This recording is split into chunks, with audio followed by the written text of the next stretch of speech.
So welcome, guys, to chapter 2 in financial accounting. This is being recorded on YouTube. If you like what you see, subscribe to my channel. Otherwise, you can pass on. But I'm happy to have you guys here. I love accounting, and that's why I love teaching it. For me, it just makes sense. And but it's not hard. It's just following a series of processes and steps, which we're going to talk about today, called the accounting cycle. So we are going to have an overview of the accounting cycle. We learned from chapter 1 that there's 2 primary functions of financial accounting. We are going to measure various business activities of a company. And by measuring them, we're going to say, okay, what happened? What accounts were affected? How much? And then we're going to record those transactions so we can communicate that information to external parties in the form of financial statements. So how do we go about measuring transactions? First of all, we're going to see what source documents, original documents or information is going to help us identify the accounts that were affected by this transaction. Then we're going to think about which accounts, how did this affect the assets equal liabilities plus stockholders' equity. Then we're going to learn something new called a debit and a credit. And it might not be what you think a debit is or a credit is. Then we're going to record this transaction in what we call a journal form. We're going to post it and prepare a trial balance. These are the steps we're going to discuss today.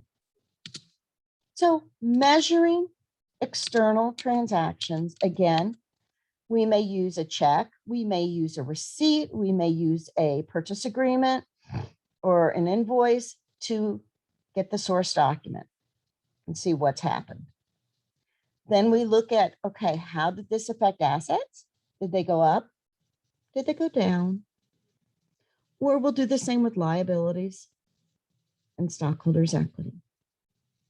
We'll then talk about, was this a debit, which means on the left-hand side of the equation, T account, or on the right-hand side, which is a credit? We create a trial balance. Then we post the transactions and record it in a journal entry. So an account is a summary of all the transactions related to a particular item over a period of time, which can be a month, a quarter, or a year. Types of accounts, for example, if we're talking about assets, which are resources, an account can be the cash. An account could be supplies, equipment, buildings, investments, intangible assets, automobiles. Each individual account specific, such as cash, accounts receivable, is an account in and of itself. An example of a liability account, as you can see here, pretty much all but one has the word payable after it. Accounts payable, salaries payable, utilities payable, taxes payable. It's all monies we owe. Then we have what we call stockholders' equity accounts. And we learned about this last week. Common stock and retained earnings are the 2 primary stockholders' equity accounts. Now, each company has its own chart of accounts. The chart of accounts is a list of all the account names that are used to record transactions. Each company's chart of accounts may be different from another. For example, I'm a CPA firm. I don't have inventory. I have service revenue. I have, of course, a supplies account. But if we're dealing with a target, they're going to absolutely have different types of accounts than my business would have. So each person's chart of accounts is unique to what their type of business activity is.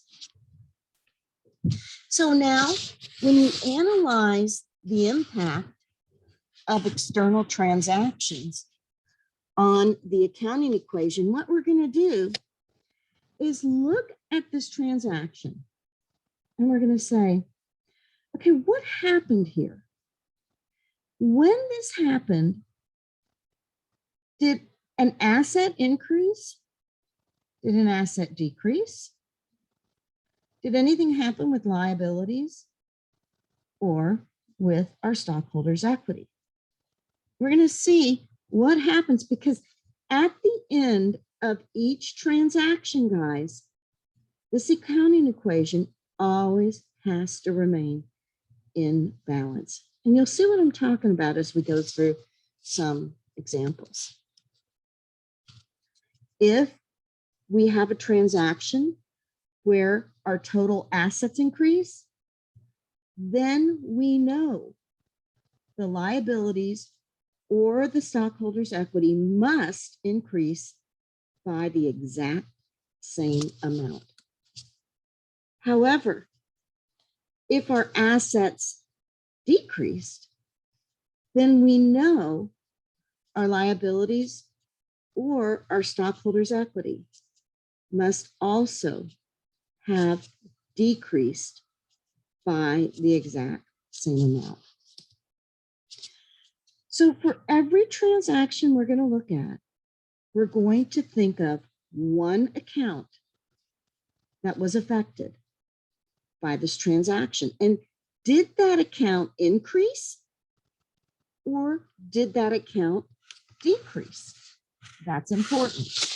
And then we'll do the same with a potential other account. Okay, give me 1 second. I'm trying to find something. Here's my water. 1 second.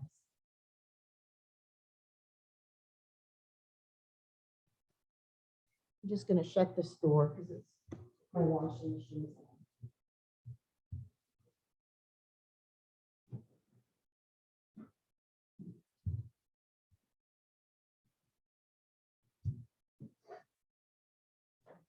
There, okay.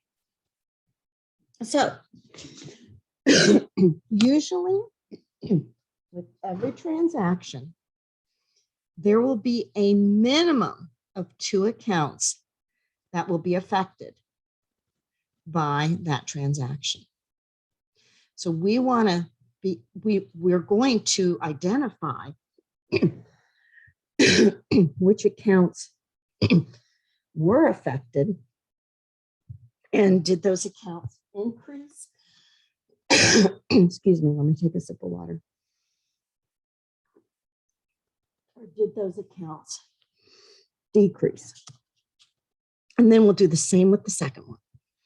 And oftentimes there's more than just 2 accounts that were affected, but we're going to start right now with identifying transactions that have 2 accounts that are being affected by a various activity that the company performed. Then, when we're done looking and analyzing this, we know that our assets must always equal our liabilities plus our stockholders' equity at the end of the time. They always must equal, guys, without a doubt. Okay, that's what we're going to look at here. So we are going to take these various transactions here, and we are going to go through the process of seeing, analyzing each one, and then deciding which accounts are being affected by all these different transactions. So the first one I'm going to look at is talking about this Eagle Golf Academy. And the first one that occurred, as we know, is that Eagle sold shares of common stock for $25,000 to obtain the funds necessary to start the business. Remember that? So we're going to look and we're going to think, okay, what accounts were being affected during this transaction? So when Eagle Golf sold shares of common stock to get the funds to start the business, can anyone think of an account that was possibly being affected by this? You guys can just unmute and just communicate it. Anyone have an idea?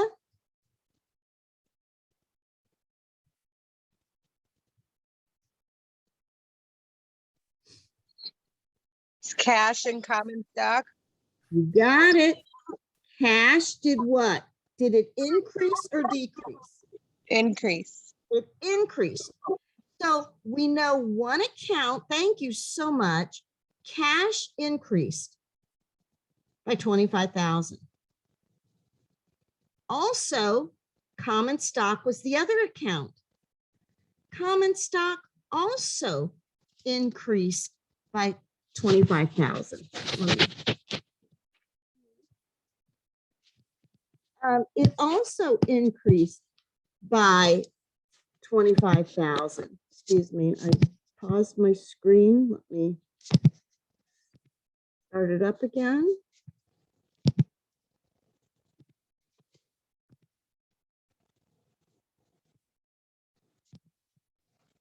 So both increased. So what we know about that is at the end of this specific transaction, we know that our assets went up $25,000 and our stockholders' equity also increased by $25,000. So at the end of this particular recording this transaction, we know that our assets now increased by $25,000 and our stockholders' equity also increased by $25,000. It's sometimes tempting to decrease cash as a way of recording the investor's initial investment. But remember, we're not recording it for the investor. We are recording these transactions from the company's perspective. And the company received cash from the stockholder, which means that was an increase in cash. Great job. Okay, who wants to take this next one, guys? We borrowed $10,000 from a local bank and we signed a note promising to repay the full amount of debt within 3 years. What's one account that was affected here, guys? Cash and notes payable. Yes, cash was affected. What happened to cash? It increased. It increased. Our cash went up $10,000 and our notes payable also increased by $10,000.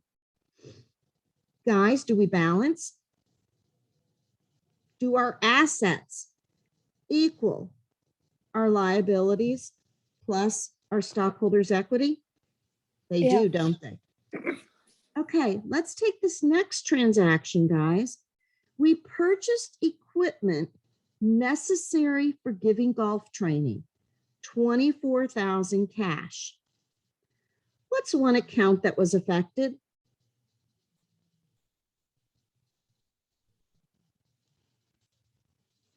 What happened to cash? Cash went down. Cash went down. Excellent. What happened to another? What's the other account affected? Equipment? Equipment, Yes.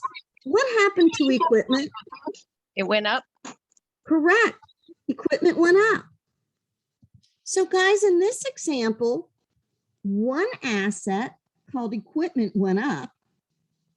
One asset called cash went down. Okay. So in this example, only one side of the accounting equation was affected, assets. But do we balance? We balance, don't we, guys? Because our assets still equal our liabilities plus our stockholders' equity, doesn't it? So ultimately, only assets, one account went up of an asset, one account went down as an asset, but we still balance, don't we? Do you have any questions on that? Are you confused? Does that make sense to you guys?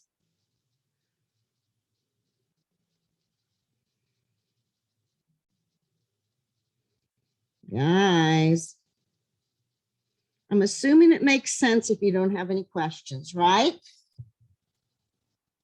Are you guys cool with that? Okay, now moving on. Yes. What would be the effect on total assets if a company purchased land for 200,000 in cash?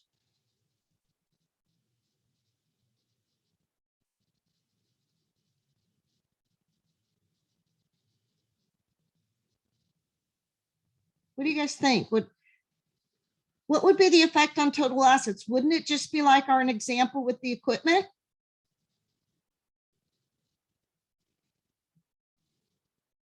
Would it be A, total assets would go up by 200,000, would go down by 200,000, or there would be no effect on total assets? What do you guys think?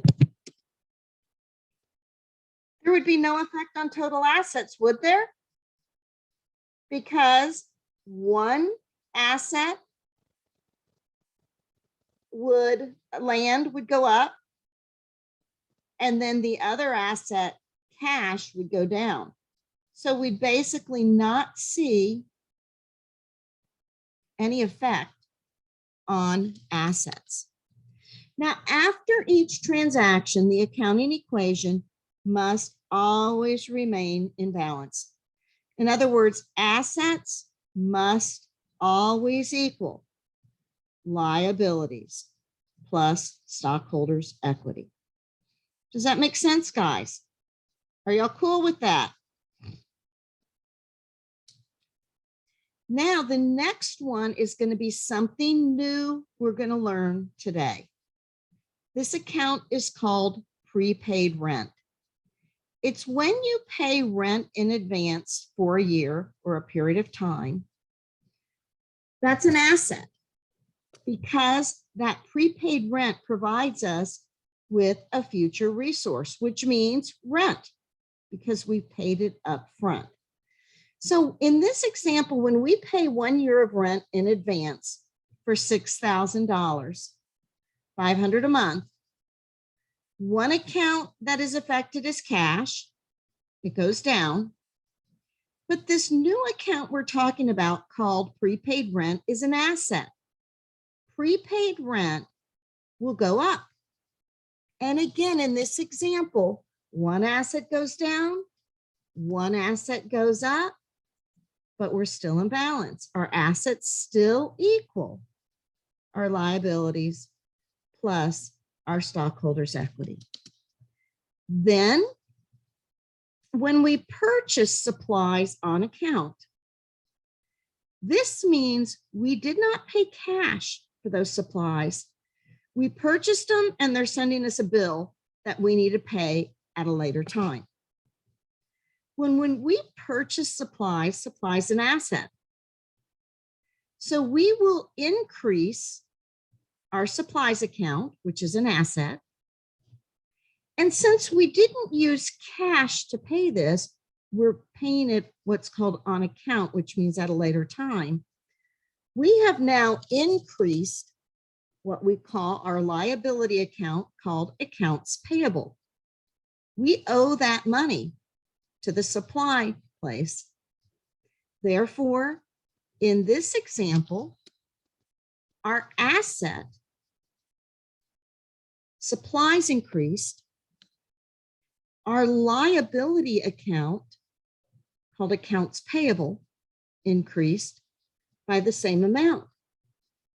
So guys, do you see after this equation, our assets still equal our liabilities plus our stockholders' equity? Does that make sense?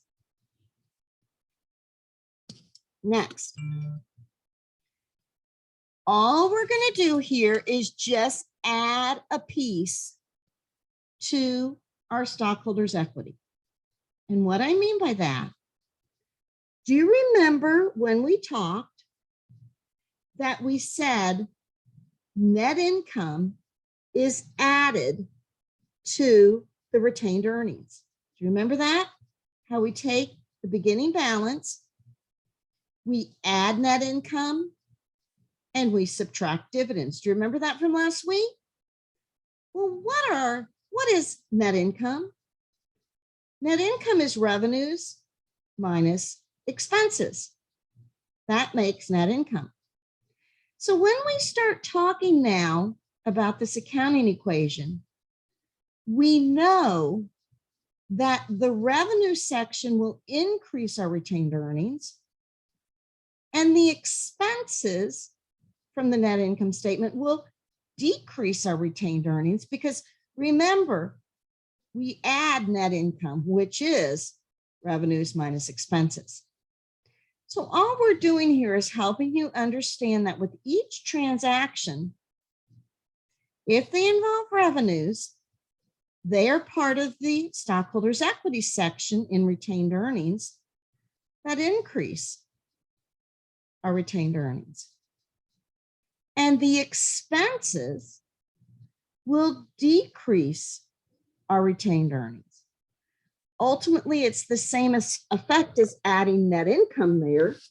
We're just doing it, we're breaking it down so you can understand each of these transactions we're talking about, how it affects the accounting equation. Also, dividends are monies we pay to the stockholders. Those also decrease retained earnings. So as we move forward, remember,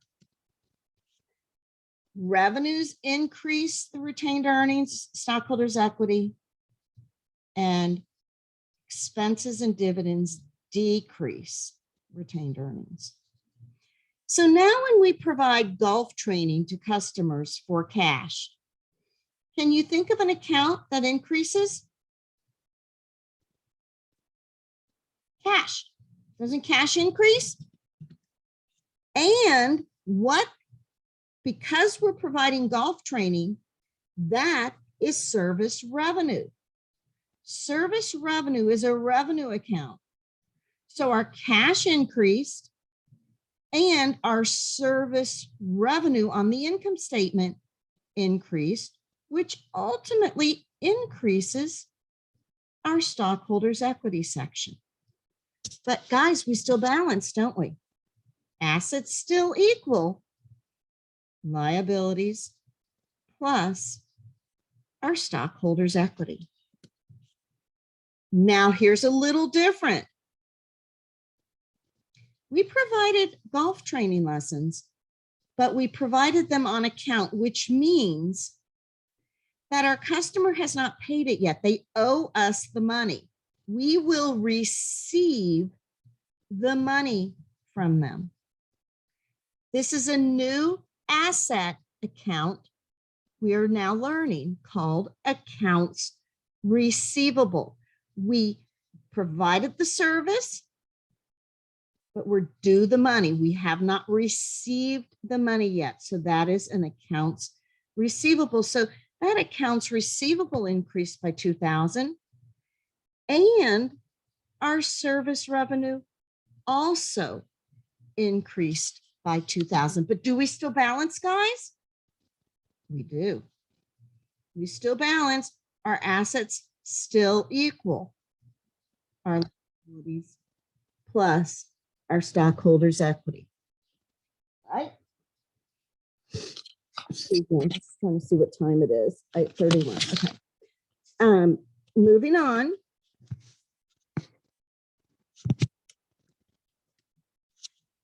Now, this is a new one. And I kind of talked on this last week. We received cash in advance from a customer for 12 golf training sessions to be given in the future. What's an account that went up, guys? $600 cash increased. But guys, here's the catch. We haven't provided those services yet. Those services are going to be performed in the future, which creates for the company a liability called a deferred revenue. This is the only liability that does not have the word payable after it. It's called a deferred revenue. Guys, it's not revenue. It's a deferred revenue, which means we owe somebody something. What do we owe her? Golf lessons. So since we haven't provided them yet, that is why we call it a liability. It is something we owe. It's not cash, but it's services we owe in the future. Don't let the name shock you. Even though the term revenue appears in the account title or deferred revenue, this isn't a revenue account. Deferred indicates the company has yet to provide services, even though it's collected the customer's cash. The company owes the customer a service, which ultimately creates a liability. How you doing so far, guys? Next, we paid salaries to employees of $2,800. What's an account that's affected, guys? Cash goes down. But you know what else is affected? Stockholders' equity. Why? Because when we pay salaries, it is salaries expense. An expense is part of the income statement, and that reduces stockholders' equity. So that reduces our assets, and it also reduces stockholders' equity. But do we still balance, guys? We still balance, don't we? Our assets still equal our liabilities plus our stockholders' equity. Now this one, we pay cash dividends of $200 to shareholders. What's being affected? Our cash goes down and our stockholders' equity goes down because dividends reduce our stockholders' equity, don't they? All right? So at the end of this transaction, guys, do we still balance? Yeah. Don't our assets still equal our liabilities plus our stockholders' equity? Right, guys? So, guys, we have gone through all of these transactions. After we have gone through, we've analyzed them, we've recorded them. Don't you see that our assets, after all that, they still equal our liabilities plus our stockholders' equity? 41,200 on the asset side, our liabilities and our stockholders' equity also equal 41,200. So guys, what effect does the payment of dividends have on the accounting equation? Is it A, assets decrease and equity increases? Is it B, assets decrease and equity decreases? Is it C, assets decrease and liabilities increase? Or is it assets increase and equity increases? What happens, guys?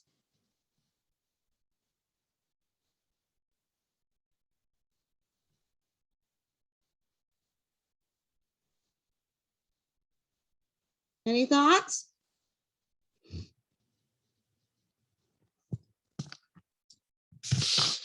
Post the answer in the chat and let's see how many of you understand. And guys, if you don't understand, will you please ask me? Because that's what we're here for. We're here to help you understand this material. If it was easy, you wouldn't be taking a class.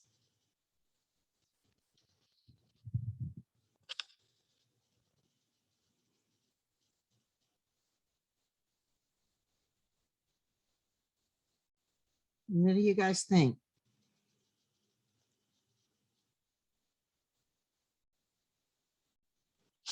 So do you see the payment of dividends, cash, which is the asset decreases, and stockholders' equity, because we're paying out dividends, it ultimately affects retained earnings, and retained earnings is part of the stockholders' equity section. Now, this is a really key piece today. Debits and credits. Now, any preconceived ideas you've had, you're going to have to just listen to me and trust that what I'm telling you, and it will start clicking. It will make sense. Debits and credits affect on accounts in the basic accounting equation. A debit, guys, only means the left side. A credit only means the right side. That's it. Debit is left, credit is right. I always, when I'm in class, I just kind of debit left, credit right. Raise your hands. Debit left, credit right. That's all it means. Now, assets, though, increase with debits because it's on the left side of the accounting equation. So debits increase assets and assets are decreased with credits. But on the right-hand side of the accounting equation, we have liabilities and stockholders' equity. Well, because it's on the right-hand side of the equation, then we know credits have to increase liabilities. Credits increase stockholders' equity. And debits will decrease liabilities and stockholders' equity. So remember, what does a debit mean? Left. What does a credit mean? Right. Now, here is the one thing people get confused of. They go, no, it's wrong. A credit means increase. Because when I go to the bank, they say they credit my account. Well, think about it. They are the bank. When the bank receives cash from you, think of the bank. When the bank receives cash from you, the bank's books debit cash and they credit a liability called Joe's account. It's not theirs to keep. They owe it to you. So do you see the bank increases their cash? That's one account. The other account at the bank is your bank account, which is a liability to the bank. That's why they are crediting your account. From the bank standpoint, it is a liability. Does that make sense, guys? Yes, no? Post any questions in chat and I will. I don't think dividends is a liability. It's not a liability. Dividends are not a liability. Remember, dividends are part of stockholders' equity. Stockholders' equity is not a liability. It's claims to the owners. Okay. So moving on. Remember, if assets have a normal debit balance, to decrease an asset, you're going to credit it. Contrary, on the opposite side, liabilities and stockholders' equity have a normal credit balance. And to decrease them, we will debit it. So here's this expanded accounting equation. Remember, our assets equal our liabilities plus our stockholders' equity. Now we know that net income ultimately flows into stockholders' equity. And net income is made up of revenues and expenses. Revenues increase stockholders' equity. That's why we credit them. But expenses decrease stockholders' equity, which is why we debit expenses, because they are going to ultimately decrease our stockholders' equity. Dividends also decrease our stockholders' equity, which is also why we debit it. This, I think, is really beneficial for you guys. This is just a helpful tool that helps you know, what do you do? Debit for increase or credit for increase? Well, this DEA LOR, dealer, D, dividends, E, expenses, A, assets. To increase, you debit them all. LOR, liabilities, owner's equity, and revenues. To increase, liabilities, owner's equity, and revenues, you credit them. So guys, I would keep this as, it's not a cheat sheet. I would keep this as a note whenever you're working on things, and when you're doing a quiz, keep this beside you. So when you wonder, okay, do I debit this or do I credit it? Go and look for the account and you know, oh, that's right. To increase this, I got to debit it. Or to increase this, I've got to credit it. And you know, you do the opposite when you want to decrease it. To decrease an expense, you're going to credit it. You're going to do the opposite. Hey guys, I want everyone to participate in this. I better see how many people are in here. What is the answer What does the word debit mean? Does it mean left side, right side, increase or decrease?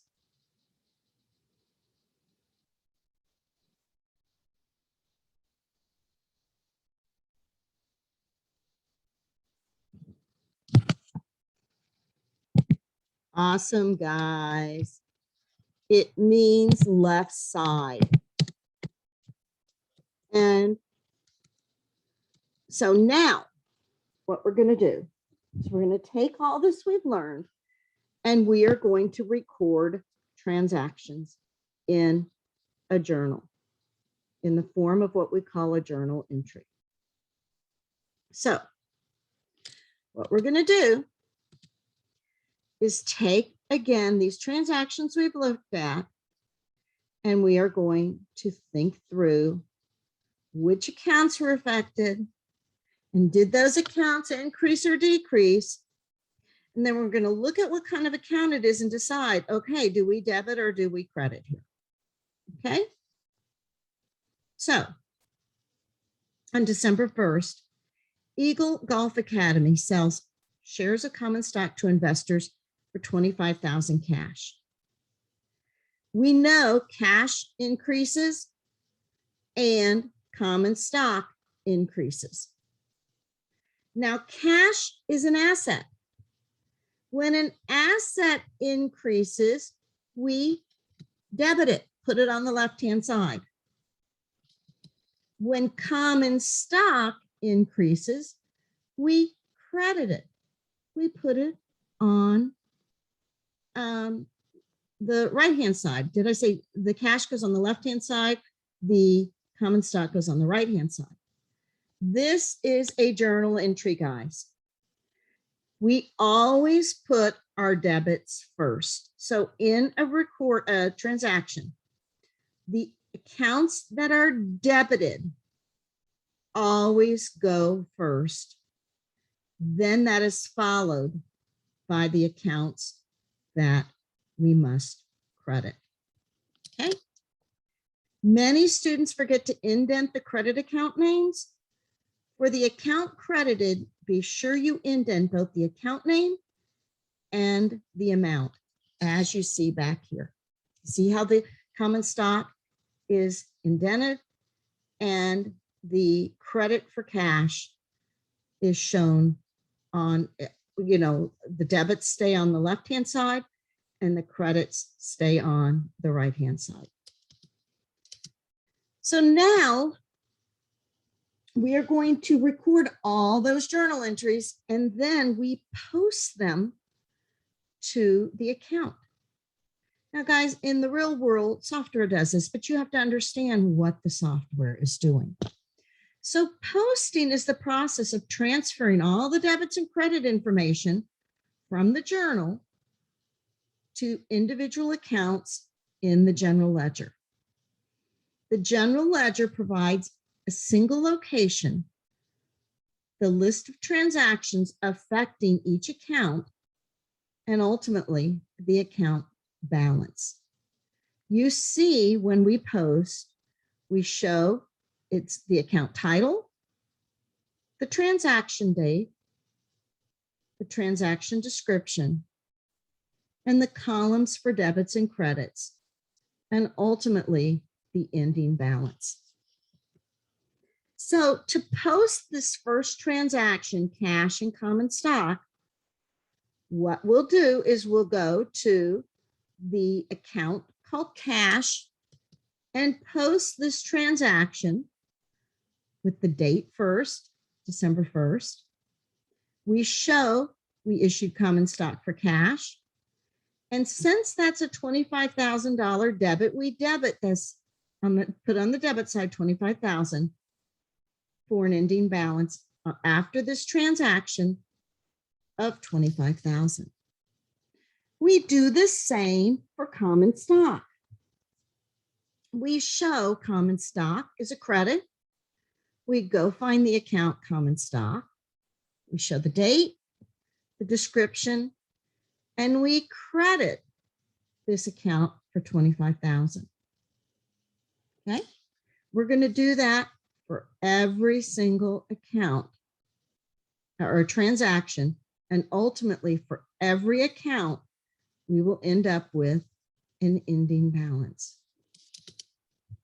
So when Eagle borrows cash from a bank for $10,000, the two accounts that we need to post to, cash and a note payable. Do you see cash has already been affected from the previous transaction? So we're adding it to the cash account, and we are also adding it to the note payable account. We do this every step of the way. When we purchased equipment for cash, we go to the equipment account and debit it. We also go to the cash account, the cash account here, and we're going to credit it. Now, what we've done here is just a simpler form of posting to the accounts. These are what we call T accounts. It's just the look of a T with our debits on the left side and the credits on the right side. Do you see when we did this to supplies, guys? We purchased supplies. Supplies is an asset. It increased. Now we use the term accounts payable, which is a liability. And that was credited. So we go to our supplies account, debit it. We go to our accounts payable, and we post a credit there.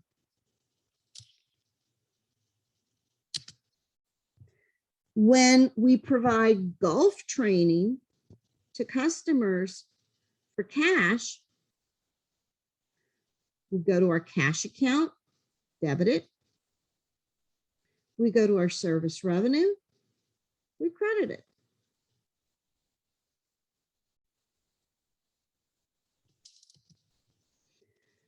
When we provide golf training to services to customers on account, again, we go to those two accounts, accounts receivable and service revenue, and we just post the numbers straight to those specific accounts. We keep doing this until we're all done. And at the end of our transactions for the month, here you see the various accounts and how they were affected after each one of those transactions. And then once all the transactions are done, we now have ending balances in all of our asset accounts, in our liability accounts, and in our stockholders' equity accounts. It's at this time we take our ending balances to all these accounts and we list them, which will create what we call a trial balance. Guys, which of the following is used to provide a chronological record of all transactions affecting a firm?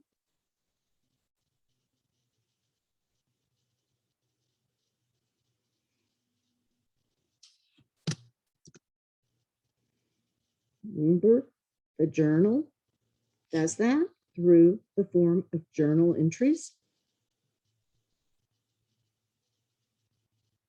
Okay. How about this one?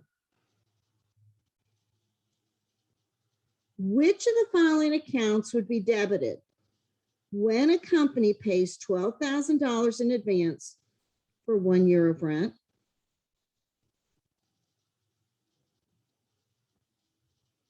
We kind of had this in a problem. What did we decide? Anyone remember?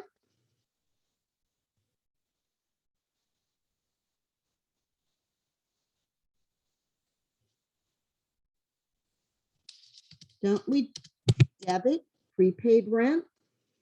It's that asset because it provides us with the resource of future rent.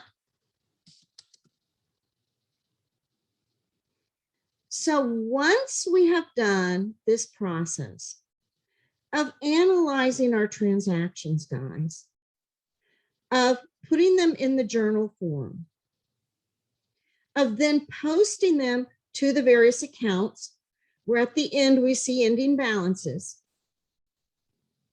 When all that has been done, we will then create a trial balance. All a trial balance is a list of every account and their balances as of a particular date. All it's going to show you are your debits are going to equal your credits. This is just an internal report we use that show at the end of the period, our debits equal 44,200. And guys, look at our credits. They equal also 44,200. It must balance.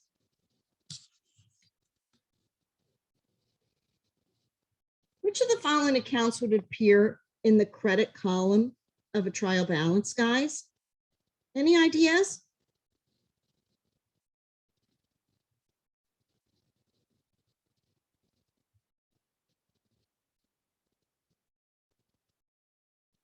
There's one.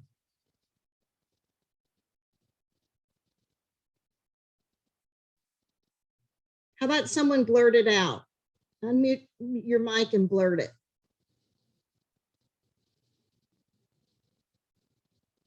Is it common stock?